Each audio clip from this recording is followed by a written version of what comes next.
be lost when the time comes. For the day of the Lord cometh as a thief in the night. Hey!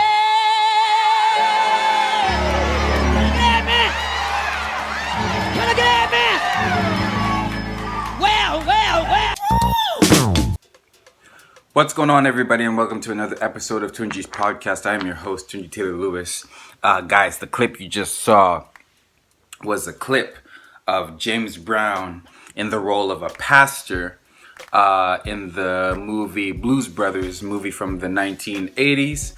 I still, to this day, have not seen the entire movie, but I have watched that particular scene over and over and over again. Something that some of you might not know about me is that I'm a huge James Brown fan. I'm kind of an old soul that way. I like old shit, man. I don't know what else to say. I like, R&B and soul music from, and blues music from the 50s, 60s, 70s, 80s. I just like old stuff, not just music, but comedy as well. I'm obsessed with, Dean Martin and Jerry Lewis, for those of you who have heard of those people. When Saturday Night Live was having their 50th anniversary, I was actually a little bit embarrassed with how many of the comedians I knew. Because I knew comedians who, my generation, the millennial generation, aren't supposed to know, whether it was Dan Aykroyd or those types of things. I was anxiously awaiting for Eddie Murphy to make his first appearance on SNL since 80 something or whatever.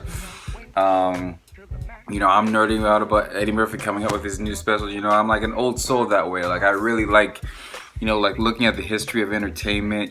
Sammy Davis Jr. is a huge inspiration for me. The Rat Pack, Frank Sinatra, Ray Charles, entertainers from the past, man. I just love observing them and trying to take from them. And that's why I'm titling this podcast today, I want to do for comedy what Bruno Mars did for music, right? Which might sound like an audacious statement, but I'll explain exactly what I mean. Bruno Mars's biggest hit by far was Uptown Funk, which was combining the old sounding funk from the 70s, from the 60s, 70s, and making it into a modern sound. Him and Mark Ronson made it into a modern sound. Then when that became a hit, he put out 24 Karat Magic. I believe that was the title of the whole album. It might have been just been the title, but 24K Magic or something. All of those songs were based on genres of the past, but the sound was more modernized, which was why it got criticized for maybe being overproduced, because it didn't sound exactly like how it was supposed to sound back in the 50s, 60s, 70s, 80s, 90s. But I loved it because he made the sound palatable for the modern listener. And that's exactly what I want to do with comedy, because when you think about comedy from the past, especially from the 50s and even going into the 70s before Pryor just took over comedy, the way you made people laugh was not through stand-up. It was through sketch, it was through characters, it was through gags, it was through duos. And I'm very, very curious to figure out a way how I can take, from those influences of the past and make it,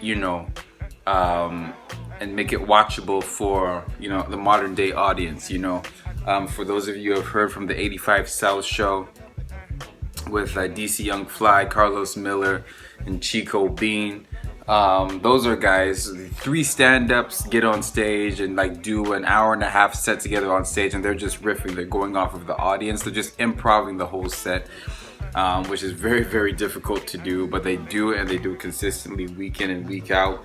So that's definitely a version there. But I think the difference between what I want to do and what they're doing is they're doing a very improvised set, and I want to do I guess I'd like to have a combination of both, like have like a set show that incorporates acting, that incorporates music, that incorporates, great comedy writing, great characters, like just like the great variety shows of the past. Really, really intrigues me, and like showcasing performers who aren't just specializing in one thing but can do multiple things. They can sing, they can act, they can dance, they can play instruments. Like, that's the sort of thing that I like to go for. And I have no idea what that would look like. And that's just what's exciting about it. But yeah, no, it's interesting. I wonder if Bruno Mars knew how to combine modern and old influences after doing things the conventional way for a while, and just figure. I apologize. I'm getting into really, really nerdy stuff right here, but hey, this is my podcast, so I'm just gonna get my thoughts out and just put it out there. Yeah, I wonder if he got to the place where he knew how to make the modern audience appreciate the old style sound, because he went about things the conventional way for a while. Because he put out those songs like Nothing on You and the Lazy Song and that types of stuff. Like, he was putting out hits before Uptown Funk hit. And yeah, like I just wonder if the path is just to go about things the conventional route. I think really, honestly, the answer is just to create as much as possible. Just create. Don't stop creating. Just keep moving, and then eventually, like the essence of who I am and the essence of like what I create and how I create will just come out. But yeah, no, I'm really excited. Like back in the old days, you had like the full band behind you, and you had the Dean Martin and Jerry Lewis style. You had the singer out there trying to perform a song, and you had Jerry Lewis, the silly guy, like doing funny stuff with the band, like behind the scenes. So you're getting a great song and great comedy at the same time. I wonder what the modern day version of that would be. Like, maybe it's like a situation where you have somebody who's trying to rap or sing in the front, and the DJ in the back is like fucking stuff up, you know what I mean? Like, yeah, but that really is a goal of mine, to do for comedy what Bruno Mars did for music, which is bring the old, take direct inspiration from the old stuff and bring it into the new. Yeah, man. But yeah, I'm trying to think who else are my inspirations. But James Brown. I love James Brown. James Brown is definitely a character that I want to bring back. I think that I'm just gonna put it out on record right now, so that when I create a famous character based on James Brown, that I'll have this documentation right here, and I'll be able to find it, because James Brown will be on the thumbnail. I am committed to figuring out a way to make a character, a James Brown character, go viral, or make or make it very, very famous, and like make it like my signature, because I love that guy so much.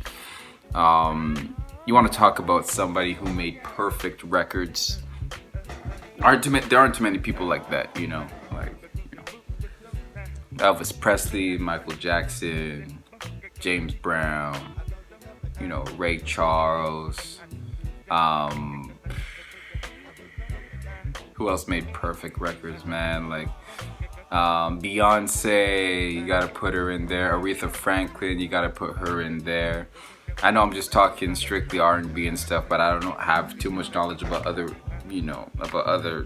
genres, so bear with me for a second here. Kanye. But James Brown, man, when you talk about his level of influence, and he invented an entire genre, which was funk. He was basically the basis for an entire new genre, which was hip hop. Like something crazy, like 70% of the first few hip hop songs were sampled from his drum patterns and stuff. This man has just so much for entertainment in general, that I just have to find a way to pay homage to him. And he was just like such an interesting character in the way he talked and the way he moved and the way he yelped when he was singing. Like, I gotta figure that shit out, and hopefully I will. So thank you so much for listening. Thank you so much for watching. Peace out.